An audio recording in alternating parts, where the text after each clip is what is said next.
Maghreb Orient Express, bienvenue à tous dans ce numéro particulier. Vous le savez, cette émission depuis bientôt 4 ans sur TV5 Monde se veut un trait d'union entre les deux rives de la Méditerranée, entre les cultures, entre les religions et face aux événements que la France vit en ce moment et que de nombreux autres pays vivent depuis des années.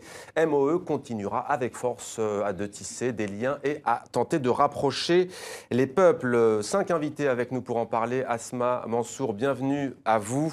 Vous êtes la cofondatrice et la présidente du Centre tunisien pour l'entrepreneuriat social. Rachid Benzine, merci d'être avec nous. Vous êtes islamologue. Vous enseignez notamment à l'Institut d'études politiques d'Aix-en-Provence, dans le sud de la France, et à la faculté théologique protestante de Paris. Amandine Leproux, bienvenue à vous également. Vous êtes la fondatrice de Thinkers and Doors. Vous êtes la co-organisatrice également du premier forum international Les Renouveaux du monde arabe. Ce sera les 15 et 16 janvier à l'Institut du monde à Paris. Amandine Lepoutre, donc. En duplex de Doha, au Qatar, un homme qui va participer à cet événement. Il s'agit d'Omran Al-Kouari. Merci d'être avec nous. Vous êtes le président de Green Gulf. On va vous retrouver dans quelques minutes. Merci d'être avec nous. Mais on va d'abord prendre la direction de Paris, où Jack Lang nous attend. Merci d'être avec nous, Jack Lang. Vous êtes le président de l'Institut du monde arabe qui va accueillir prochainement ce forum. Vous avez été plusieurs fois ministre de la Culture, plusieurs fois ministre de l'Éducation nationale. En quoi cette journée, cette manifestation en France est-elle un moment particulier? Elle est un moment, je dirais, d'émotion collective, de sursaut national et international. Et au moment où vous m'appelez, je me trouve à l'Élysée, où le président François Hollande accueille des chefs d'État de différents pays, d'Europe, d'Afrique, du Moyen-Orient. Et je pense que c'est extrêmement important que vis-à-vis de notre pays, vis-à-vis des citoyens qui vivent en France, il soit clair qu'aujourd'hui, au-delà des différences, il y a un combat commun contre le terrorisme et toutes les formes de fanatisme. Et je pense que cette journée sera une journée, entre guillemets, historique. Il est évident que ce sont des centaines de milliers de personnes qui, aujourd'hui, se mobilisent et qui font dire avec une grande force, par leur présence, leur attachement à ce qui constitue la colonne vertébrale d'une démocratie, la liberté. La liberté de penser, la liberté d'être. Dans une tribune publiée hier dans la presse française, Jack Lang, vous dites ceci: l'abomination a provoqué un fabuleux réveil de la société. Les citoyens apportent un souffle d'esprit, une force d'âme. Et vous dites tous les sceptiques sont balayés. C'est bouleversant. Qui sont, Jack Lang, ces sceptiques? Oh, les sceptiques, et parfois aussi plus que les sceptiques, j'aurais dû dire aussi ceux qui menacent la vie, la liberté. Non, je crois que cette force puissante, tranquille, émue de millions de gens, constitue une force en effet sans précédent. Et donc du coup, chacun comprendra que la peur n'est pas au rendez-vous, mais au contraire la détermination, que la volonté de faire prévaloir l'éducation, la culture, le talent, la raison sur les fanatismes seront aujourd'hui, d'une manière ou d'une autre, ratifiés par tous ceux qui participeront à l'événement. C'est quelque chose de très touchant, et dans ce malheur qui frappe notamment des familles, qui frappe des artistes, des créateurs. Et il y a eu le meilleur, dans la réaction, le meilleur, je dirais, du peuple français. C'est cette capacité à sortir de lui-même et à se rassembler autour de l'essentiel. Dernière question, Jack Lang. Vous accueillerez dans quelques jours, on l'a dit, le forum Les Renouveaux du monde arabe à l'Institut du monde arabe que vous présidez. L'occasion, on imagine, de rappeler à ceux qui en douteraient que les mondes arabes, entre guillemets, les pays musulmans, entre guillemets, n'ont pas que le fanatisme ou le groupe État islamique, mais des sociétés en mouvement, au contraire. Absolument. D'ailleurs, l'événement que le président de la République inaugurera la semaine prochaine, qui réunit plusieurs centaines d'acteurs du changement dans tous les domaines de la vie dans le monde arabe, ce n'était pas voulu ainsi, mais c'est une formidable réponse au fanatisme et à l'obscurantisme. Le monde arabe, c'est pas seulement la violence ou le sang. Le monde arabe, c'est aussi beaucoup d'initiatives, une jeunesse qui va de l'avant, des femmes qui veulent conquérir leurs droits, des entreprises qui investissent, qui préparent l'après-pétrole, toute une série de choses qui seront mises en valeur pendant 2 journées et qui montrera qu'il y a un monde arabe qui va de l'avant, un monde arabe en mouvement, un monde arabe en changement. Et vous êtes les bienvenus. D'ailleurs, je crois que votre chaîne y est pleinement associée. Merci à vous, Jack Lang, d'avoir répondu à nos questions. On vous laisse donc participer à ce grand rassemblement baptisé Marche républicaine. Merci à vous. On revient maintenant en plateau avec vous, Rachid Benzine. Une question, une première réaction peut-être à ce que vit la France depuis maintenant plusieurs jours, à ces attaques en série. Comment est-ce que vous vivez ces événements ? Il est clair qu'il y a eu une tragédie, il y a une tragédie qui est en train de traverser la société française. Et je crois que le rassemblement d'aujourd'hui montre cette idée que nous avons encore envie de vivre ensemble. Et il est important qu'une nation, qu'un État, qu'une société puisse à un moment dire « nous avons plus de choses en commun que de choses qui nous divisent ». Et le fait que des citoyens descendent, quelle que soit leur confession religieuse, quelle que soit, je dirais, leur position même idéologique d'un point de vue politique, est important parce qu'il y a quelque chose qui relève du symbolique. Et le symbolique, c'est ce qui permet à un moment à des gens de pouvoir se raconter. Et on a besoin aujourd'hui, dans la société française, d'avoir un récit, une histoire à raconter qui ouvre des possibles. Et j'espère que cette tragédie va nous ouvrir d'autres possibles que ceux qui étaient annoncés par les prophètes de malheur.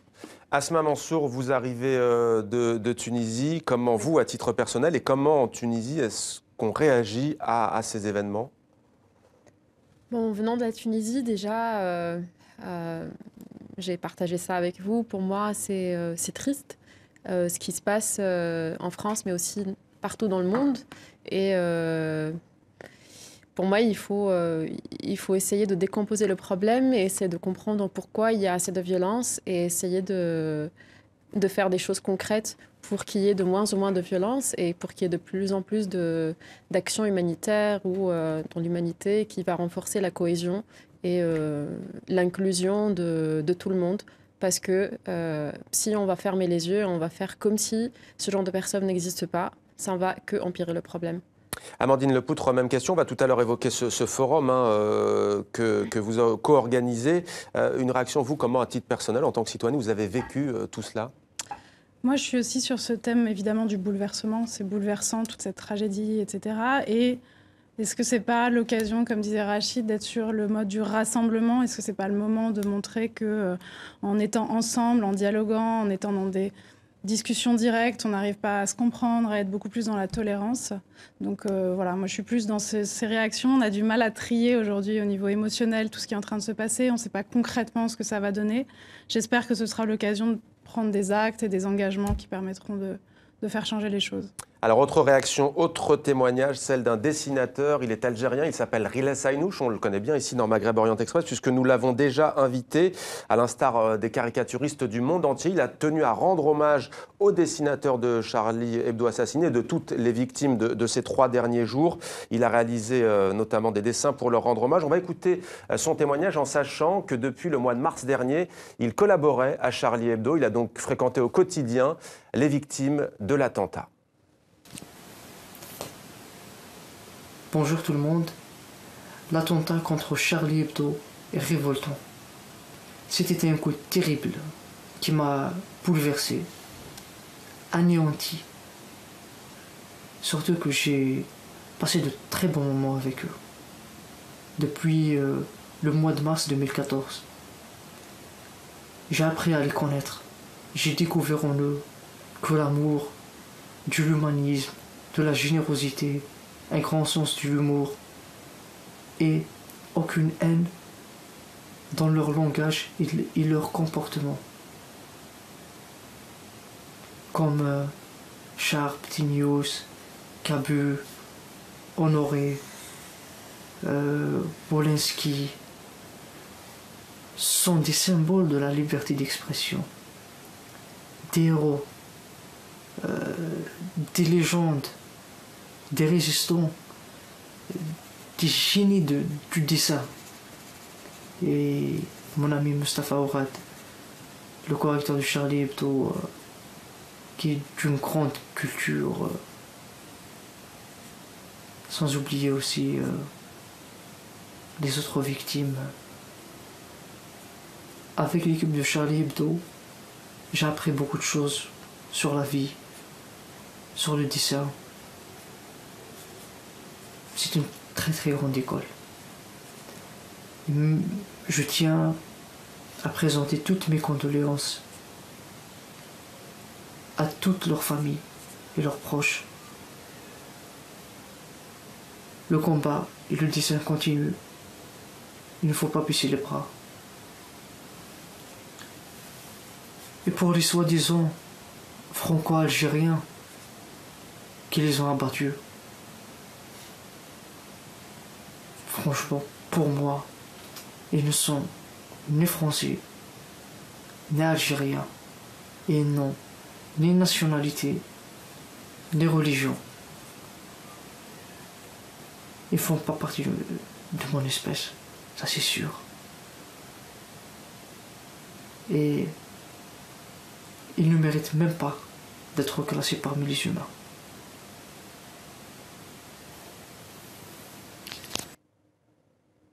Voilà pour ce témoignage et on va découvrir sans plus tarder un autre dessin en hommage aux victimes de Charlie Hebdo réalisé par Riles Aynouch. Je vous laisse le découvrir. On voit un membre du GIGN. On a vengé notre Charlie avec les deux preneurs d'otages donc tués par les forces de sécurité françaises. On va prendre la direction maintenant de Doha, au Qatar, où nous attend comme promis Omran El Kouari. D'abord, merci de vous exprimer en langue française. Le Qatar, on le rappelle, est un pays plutôt anglophone, même si le Qatar fait son entrée à l'Organisation internationale de la francophonie. Comment vous, à titre personnel, vous vivez ces événements et comment au Qatar on vit tout cela ? Assalamu alaikum Mohamed, merci pour l'invitation. C'est vraiment un honneur d'être avec vous aujourd'hui. Je partage votre peine en ce moment de deuil. Tout le Qatar, vraiment la France est un pays important pour nous, de niveau culturel et niveau émotionnel. Et mes sincères condoléances. Je pense vraiment de niveau humain, tout le monde ici est un peu choqué. C'est une véritable tragédie. On n'est pas habitué à voir des choses comme ça en France et c'est triste. Et j'espère qu'avec le forum maintenant, on aura l'opportunité d'avoir un dialogue positif et de parler de tolérance et de parler de dynamisme qu'il peut avoir dans le pays arabe et pas seulement la violence qu'on voit de temps en temps ici. Restez avec nous, on vous retrouve dans quelques instants pour évoquer justement ce forum. Asma Mansour, on l'annonçait dès mercredi sur TV5 Monde dans le journal 64 minutes, Le Monde en français, avec prudence. Le jour des attentats de Charlie Hebdo, un groupe se faisant passer pour se présentant comme la branche libyenne du groupe État islamique annonçait l'assassinat des deux journalistes tunisiens, Sofiane Chourabi et Nadir Guettari. Je dis prudence parce qu'il n'y a pas de confirmation officielle des autorités tunisiennes, mais là aussi c'est la liberté d'expression. Si elle était avérée, cette information qui est visée, votre pays, lui aussi, est confronté à cette violence depuis maintenant plus de 3 ans, depuis le début de votre transition démocratique. Oui, bon, d'abord, Sofiane, c'est un ami, avant tout. Pour moi, c'est pas juste un journaliste. Donc, moi, j'étais vraiment bouleversée par les nouvelles. Et depuis un moment, je me disais, non, c'est pas possible, il va revenir. Donc, c'est pas de joke, quoi. Donc, c'est une mauvaise blague ou une blague de mauvais goût. Et pour nous, les Tunisiens, on espère qu'il y ait plus de pression de la part du gouvernement tunisien. Mais en gros, après, il n'y a pas vraiment un interlocuteur libyen. Donc, c'est assez compliqué.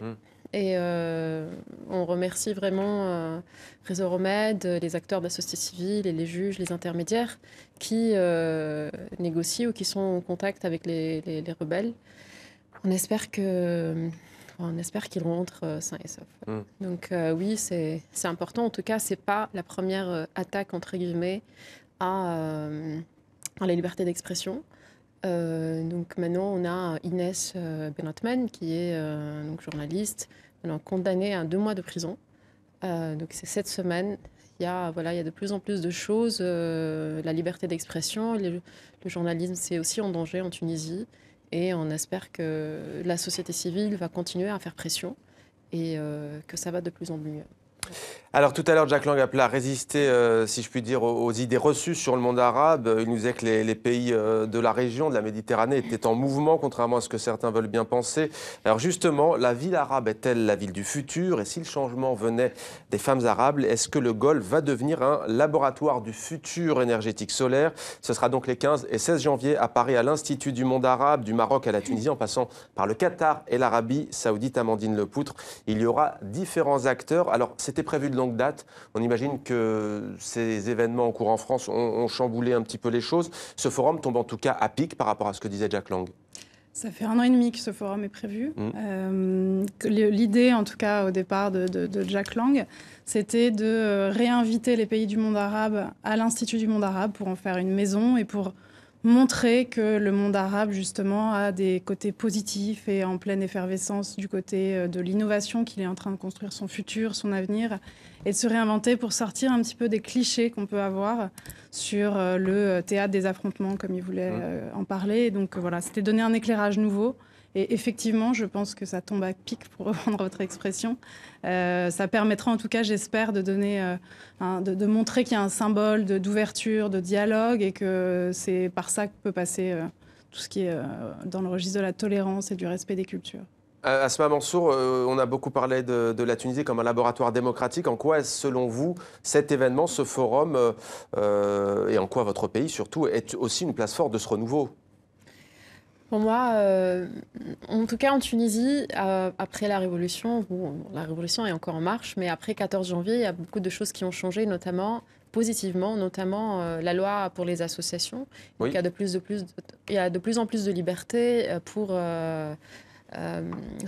s'organiser un groupe, innover. Oui. Donc, avant, il y avait beaucoup de difficultés pour certains groupes de travailler dans le développement, comme quoi on ne devait pas donner une mauvaise image ou on ne devait pas parler de la pauvreté. Donc, maintenant, il y a de plus en plus de dynamiques innovantes qui répondent aux besoins, aux vrais besoins de la communauté. Et en Tunisie, maintenant, il y a des jeunes qui veulent bien s'exprimer, il y a des jeunes qui innovent. Mais en gros, ça reste aussi, parfois, il y a la mentalité ou il y a l'administration qui n'évolue pas. Voilà, donc, mais c'est un chantier qui évolue. Omran El Kouari, en direct de Doha, au Qatar. Alors, vous allez donc participer, vous, à ces débats, notamment sur la capacité du monde arabe à devenir le futur laboratoire pour l'énergie solaire. Alors, disons-le, le Qatar, les Émirats arabes unis, l'Arabie saoudite, pour ne citer que, sont souvent critiqués pour leur côté énergivore. Vous avez décidé de vous engager pour le développement durable. Pourquoi donc ? En effet, le Moyen-Orient possède un potentiel considérable pour l'énergie solaire. Il y a 3 raisons. La première raison, il y a beaucoup de gens qui ne savent pas qu'il y a vraiment une crise de demande d'électricité au Moyen-Orient, même au Golfe. Il y a une croissance de population incroyable et vraiment à cause de ça, les gens ont besoin d'électricité et de l'eau. Et ce qu'on a maintenant, ça ne suffit pas. On a besoin d'autres alternatives. En même temps, il y a vraiment une amélioration de la technologie. Le solaire, il y a 2007, c'était à $7 watt, maintenant il est $1,50. C'est 75% de réduction du prix. Et maintenant, ça veut dire que le prix de l'énergie solaire est même au même prix que l'énergie traditionnelle, gaz ou pétrole, même dans l'Arabie saoudite. Et en plus, il y a la raison économique. C'est les pays du Golfe et les pays de pétrole, ils veulent, par exemple, prolonger la durée de leurs réserves. Et on a l'opportunité d'utiliser l'énergie solaire. On a 10 heures, 11 heures de soleil par jour. Et on peut utiliser cette énergie comme ça. Et on peut prolonger nos réserves et exporter plus de pétrole dans le futur. En plus, il y a le niveau de climatisation, climat et awareness de climate change. Tout ça, ça arrive en même temps. C'est comme on dit en anglais, un perfect storm de circonstances. Comme ça, je pense vraiment c'est vraiment une bonne opportunité pour une compagnie comme la nôtre de participer dans l'énergie renouvelable. Alors, vous évoquez la lutte contre le changement climatique avec notamment le grand rendez-vous Paris 2015 qui se tiendra en décembre prochain.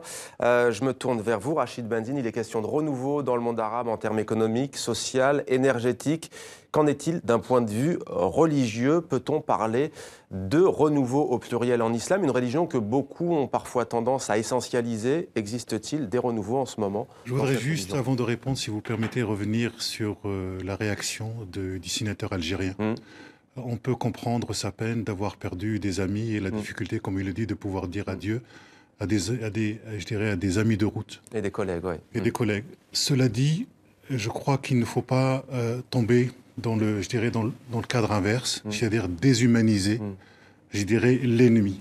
Et à chaque fois qu'on déshumanise quelque part l'autre, on s'attend dans l'histoire, et l'histoire nous l'a montré, à de grandes catastrophes. Ce que je voudrais dire, c'est que ces assassins que nous réprouvons, que la majorité des musulmans réprouvent, ce sont avant tout des enfants de la société française et des enfants de l'islam.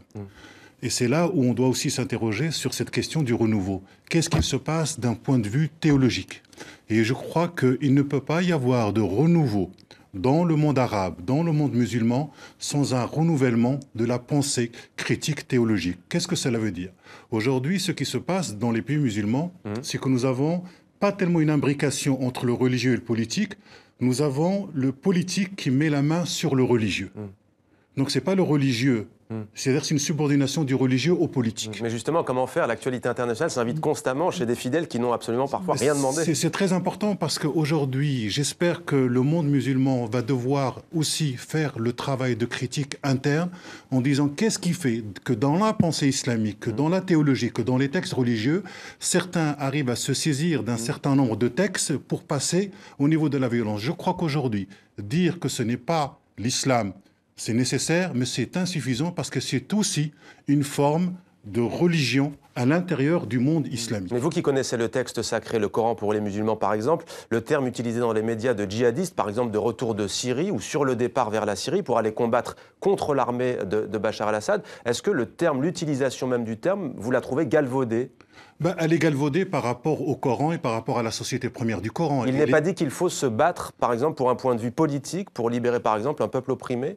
Mais vous savez, si vous ramenez les textes à leur contexte, et notamment le contexte de l'Arabie du 7e siècle, les choses ne se passent absolument pas de cette manière. Pourquoi? Parce que dans la société du 7e siècle, ce qui est important, c'est d'abord la question de la survie. Comment un groupe va survivre? Donc, on ne passe pas son temps à aller combattre. Au contraire, il y a plein de passages dans le Coran où vous avez des hommes qui refusent d'aller combattre, parce que aller combattre, c'est le risque de mourir. Le risque de mourir, c'est venir affaiblir son clan. Vous voyez, on est vraiment dans quelque chose qui est très pragmatique, qui est très utilitaire. Et je crois qu'on n'a pas fait suffisamment de travail critique. Vous savez, aujourd'hui, dans le monde musulman, ce que l'on peut dire, c'est que nous avons une histoire sainte, une histoire sacrée. Nous n'avons pas encore une histoire au sens historique du terme. Et ce travail-là, il va falloir le faire. Amandine Lepoutre, des acteurs venus d'horizons différents. Vous avez par exemple, il me semble, pas modifié, mais il y aura notamment un hommage à la caricature peut-être Il n'y aura pas un hommage à la caricature. On avait prévu déjà dans prévu, la programmation de faire venir des dessinateurs, de faire venir un petit personnage notamment que je vous invite à retrouver sur les réseaux sociaux qui s'appelle Elix et qui est pas l'inverse de la caricature, mais qui est une façon de se poser sur une situation, de réinterpréter par les réseaux sociaux ce qui est en train de se passer. Et là, on est dans le positif, c'est-à-dire que c'est un petit personnage qui va souligner ce qui est en train de se passer de joli, de poétique, d'humoristique dans une situation. Et c'était vraiment l'esprit du forum. Donc on est sur une dynamique de positif, une dynamique d'innovation. Et donc on est allé chercher des artistes, des intellectuels, des gens de la culture qui arrivaient à donner ce sens-là. Mais aussi des gens comme Asma qui donnent un élan positif à des jeunes entrepreneurs, comme Omran, bien sûr, qui, par rapport à son projet, cherche à réinventer un système et à se projeter sur quelque chose de différent. Voilà. On va prendre à nouveau la direction du Qatar. Omran El-Kouari, on va terminer peut-être avec vous et après avec Asma Mansour. Pour finir, un message peut-être au-delà de ce forum. Quel est le message que vous voulez porter aujourd'hui ? Le message, vraiment, c'est que le Moyen-Orient, c'est une région dynamique, jeune, et beaucoup d'opportunités économiques. Et à cause de ça, il y a vraiment une opportunité pour les entreprises locaux pour travailler avec des compagnies de l'Ouest, travailler ensemble pour développer cette région. Vraiment, c'est ça que je veux je veux parler de ça au forum. Ça qui est important, je pense. Merci beaucoup d'avoir été avec nous, Omran El Kouari, en direct de Doha, au Qatar. On termine donc avec vous, Asma Mansour. La Tunisie, depuis plus de 3 ans, essaie donc d'avancer et avance, ça c'est un fait. Il y a eu aussi beaucoup de jeunes qui, semble-t-il, sont allés justement combattre en Irak et en Syrie. À quoi imputez-vous cela? Est-ce que c'est parce qu'ils ne croient plus en rien? Est-ce que parce que ce sont ces régions de l'arrière-pays tunisien où il n'y a ni emploi, ni avenir? Moi, c'est pas vrai que c'est pas vrai que c'est des gens qui viennent seulement de l'arrière-pays. Ouais. Mais tu as aussi des ingénieurs. J'ai beaucoup d'amis qui ont reconnu quelques visages de classmates avec eux donc, dans des universités. Moi, je pense que en Tunisie et dans beaucoup de pays arabes, on est quand même élevé avec beaucoup de violence, donc comme un moyen d'éducation.